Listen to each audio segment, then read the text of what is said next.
विद्यार्थियों, यह सूरदास जी की जीवनी है। सूरदास जी का जन्म 1478 ईस्वी में रोनकता नामक गांव में हुआ था। यह गांव मथुरा आगरा मार्ग के किनारे पर स्थित है। कुछ विद्वानों का मत है कि सूरदास का जन्म सीही नामक ग्राम में एक निर्धन सारस्वत ब्राह्मण परिवार में हुआ था। बाद में ये आगरा और मथुरा के बीच गऊ घाट पर आकर रहने लगे थे, ऐसा कुछ विद्वानों का मत है। सूरदास के पिता रामदास एक गायक थे। सूरदास के जन्मांध होने के विषय में मतभेद है। जन्मांध होने में भी कई कवियों के मतभेद हैं, विद्वानों के मतभेद हैं। प्रारंभ में सूरदास आगरा के समीप गऊ घाट पर रहते थे। वहीं उनकी भेंट श्री वल्लभाचार्य से हुई और वे उनके शिष्य बन गए। वल्लभाचार्य जी ने उनको पुष्टि मार्ग में दीक्षित करके उन्हें शिक्षा दीक्षा दी और शिक्षित करने के बाद कृष्ण लीला के पद गाने का आदेश दिया। कृष्ण लीला के पद गाने का आदेश दिया और कृष्ण भक्ति में लीन होने के लिए कहा। सूरदास की मृत्यु गोवर्धन के निकट पारसौली ग्राम में 1580 ईस्वी में हुई थी। सूरदास का नाम कृष्ण भक्ति की सगुण धारा को प्रवाहित करने वाले भक्त कवियों में सर्वोपरि है। हिंदी साहित्य में भगवान श्री कृष्ण के अनन्य उपासक और ब्रज भाषा के श्रेष्ठ कवि महात्मा सूरदास हिंदी साहित्य के सूर्य माने जाते हैं। हिंदी कविता कामिनी के इस कमनीय कांत ने हिंदी भाषा को समृद्ध करने में जो योगदान दिया है वह अद्वितीय है, बहुत ही अनुपम है, बहुत ही महान कार्य है। सूरदास हिंदी साहित्य में भक्ति काल के सगुण भक्ति शाखा के कृष्ण भक्ति उपशाखा के महान कवि हैं। सूरदास संस्कृत वार्ता एक कृत है, मणिमाला। संस्कृत वार्ता मणिमाला एक श्री हरिराय की कृत है, उनके द्वारा लिखी गई एक रचना है। भाव प्रकाश श्री गोकुलनाथ जी के द्वारा निज वार्ता लिखी गई है। इन ग्रंथों के आधार पर जन्म के अंधे माने गए हैं। सूरदास इनके आधार पर अंधे माने गए हैं जन्म से, लेकिन राधा कृष्ण के रूप सौंदर्य का जो सजीव चित्रण उन्होंने किया है, कई प्रकार के रंगों का जो वर्णन किया है, सूक्ष्म पर्यवेक्षणशीलता आदि गुणों के कारण अधिकतर वर्तमान विद्वान सूर को जन्मांध स्वीकार नहीं करते हैं। तो श्याम सुंदर दास जी ने इसके संबंध में लिखा भी है, सूर वास्तव में जन्मांध नहीं थे, क्योंकि श्रृंगार तथा रंग रूपादि का जो वर्णन उन्होंने किया है वैसा कोई जन्मांध व्यक्ति नहीं कर सकता। डॉक्टर हजारी प्रसाद द्विवेदी ने भी कुछ लिखा है। सूरसागर के कुछ पदों से यह ध्वनि अवश्य निकलती है कि सूरदास अपने को जन्म का अंधा और कर्म का भागा कहते हैं, पर सब समय इसके अक्षरार्थ को ही प्रधान नहीं मानना चाहिए। सूरसागर जो उनके द्वारा लिखी गई बहुत ही अच्छी कृति है। सूरसागर में लगभग 1 लाख पद होने की बात कही जाती है, किंतु वर्तमान संस्करणों में लगभग 5000 पद ही उसमें मिलते हैं।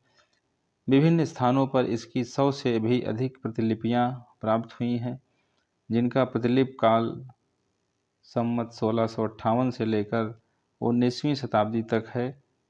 इनमें प्राचीनतम प्रतिलिपि नाथ द्वारा के सरस्वती भंडार में सुरक्षित पाई गई हैं। मेवाड़ में जो कि है एक सरस्वती भंडार, उसमें सुरक्षित पाई गई हैं।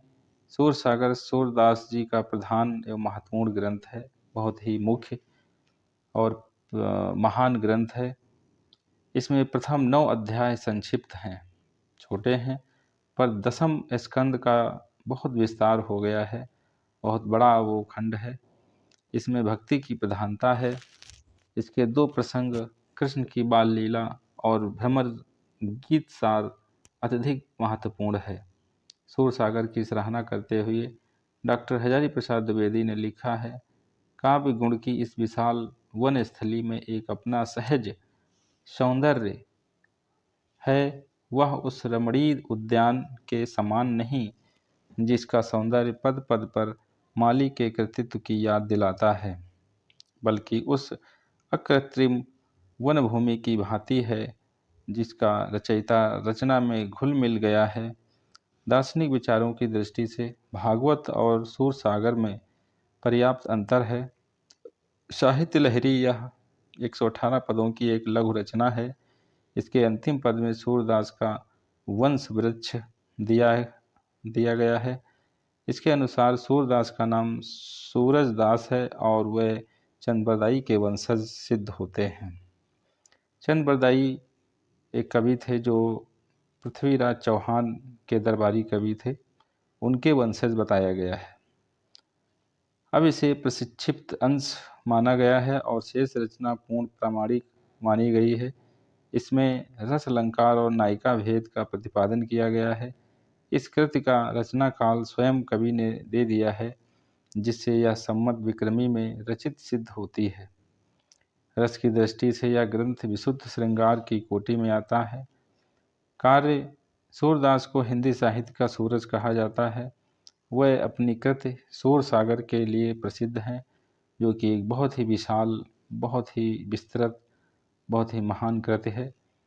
कहा जाता है कि उनकी इस कृति में लगभग 1 लाख गीत हैं, जिनमें से आज केवल 8,000 ही बचे हैं। उनके इन गीतों में कृष्ण के बचपन और उनकी लीला का वर्णन किया गया है। सूरदास कृष्ण भक्ति के साथ ही अपनी प्रसिद्ध कृत सूरसागर के लिए भी जाने जाते हैं। इतना ही नहीं, सूरसागर के साथ उन्होंने सुर सारावली और साहित्य लहरी की भी रचना की है। सूरदास की मधुर कविताएं और भक्तिमय गीत लोगों को भगवान की तरफ आकर्षित करती हैं।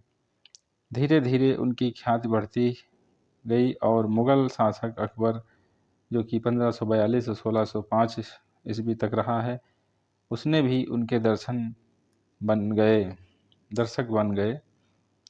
अकबर भी उनके दर्शक बन गए थे सूरदास जी के। सूरदास ने अपने जीवन के अंतिम वर्षों को ब्रज में बिताया और भजन गाने के बदले उन्हें जो कुछ भी मिलता उसी चीज़ से उनका गुजारा होता था।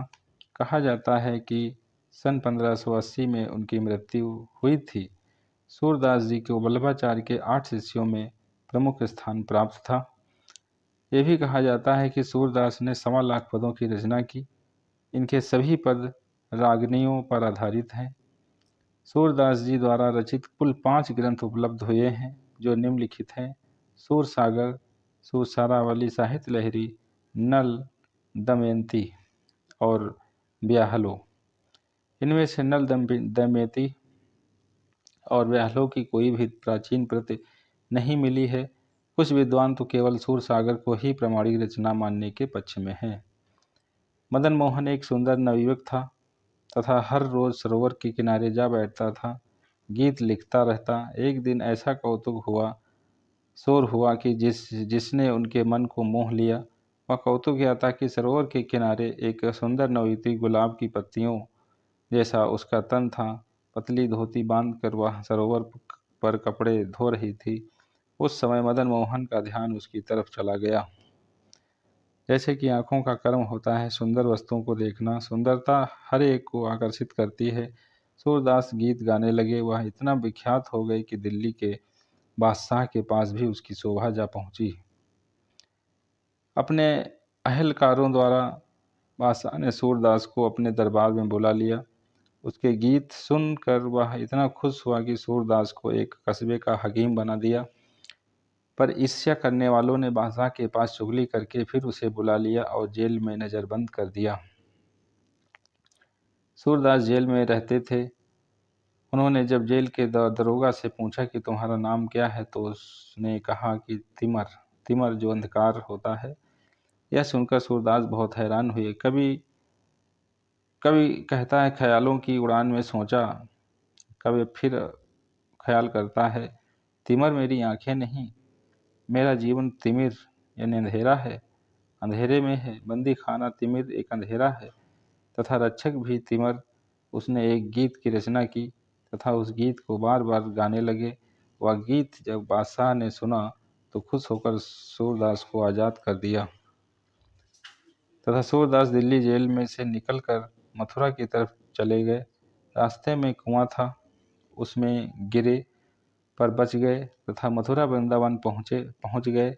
वहाँ भगवान कृष्ण का यश गाने लगे, फिर अपनी कृष्ण भक्ति में खो गए। सूरदास के मतानुसार श्री कृष्ण भक्ति करने और उनके अनुग्रह प्राप्त होने से मनुष्य जीव आत्मा को सद्गति प्राप्त हो सकती है। सूरदास ने वात्सल्य रस, शांत रस और श्रृंगार रस को अपनाया था। सूरदास ने केवल अपनी कल्पना के सहारे श्री कृष्ण के बाल्य रूप का अद्भुत सुंदर दिव्य वर्णन किया था, जिसमें बाल कृष्ण की चपलता, स्पर्धा, अभिलाषा और आकांक्षा का वर्णन करके विश्वव्यापी बाल कृष्ण स्वरूप का वर्णन प्रदर्शित किया था। ऐसा सूरदास जी ने लिखा था। ये सूरदास जी की जीवनी थी। कुछ उनके बारे में जो जानकारी थी वो हमने इस वीडियो में दी है। इसे पढ़ें और लाभ उठाएं।